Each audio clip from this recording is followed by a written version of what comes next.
নমস্কার, আমি দীপিকা। আপনারা দেখছেন বং রাধুনীর রান্নাঘর। বন্ধুরা, সন্ধ্যাবেলা অনেক সময় চায়ের সাথে একটা টা চাই, তাই বাড়িতে একটু আজকে আমি টা বানিয়ে নিলাম। যেমন এখানে আমি 50 গ্রাম বাটার দিলাম, আর এই বাটারটা গলে যাওয়ার পর এখানে আমি দুধ অ্যাড করব। বাটারটা গলে গেছে তখন আমি এবার এখানে 1 কাপ আন্দাজ দুধ দিয়েছি। বাটারটা দুধটা একসঙ্গে মিশে গেছে। এরপর ওই গরম দুধের মধ্যে আমি দিয়ে দিচ্ছি চিজ,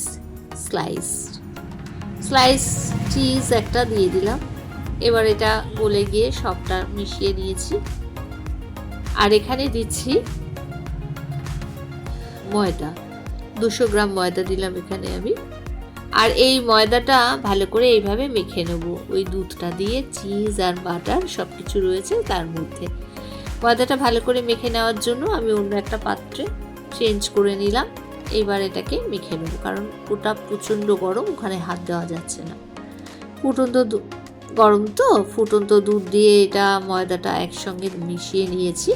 এরপরে একটু উষ্ণ ঠান্ডা হয়ে গেছে তখন এটাকে ভালো করে মেখে আমার 4টে লেচি হয়েছে।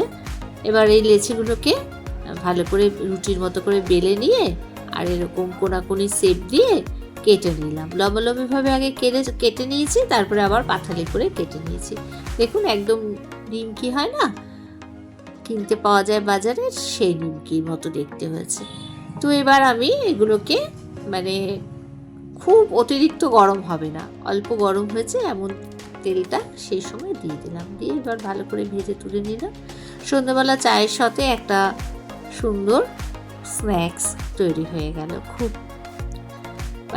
সুন্দর খেতে হবে, খুব সুস্বাদু এবং দেখতেও ভালো হয়েছে। চায়ের সাথে জাস্ট জমে যাবে এরকম একটা রেসিপি। কেমন লাগলো? ভালো লাগলে একটা লাইক করে দেবেন। আর নতুন বন্ধুরা সাবস্ক্রাইব করেননি এমন যারা আছেন, এখনও সাবস্ক্রাইব করবেন কিনা চিন্তা করছেন, তাদের বলবো সাবস্ক্রাইব করে পাশে থাকা বেল আইকনটি অল ক্লিক করে দেবেন। সঙ্গে থেকে সম্পূর্ণ ভিডিও দেখার জন্য অনেক ধন্যবাদ।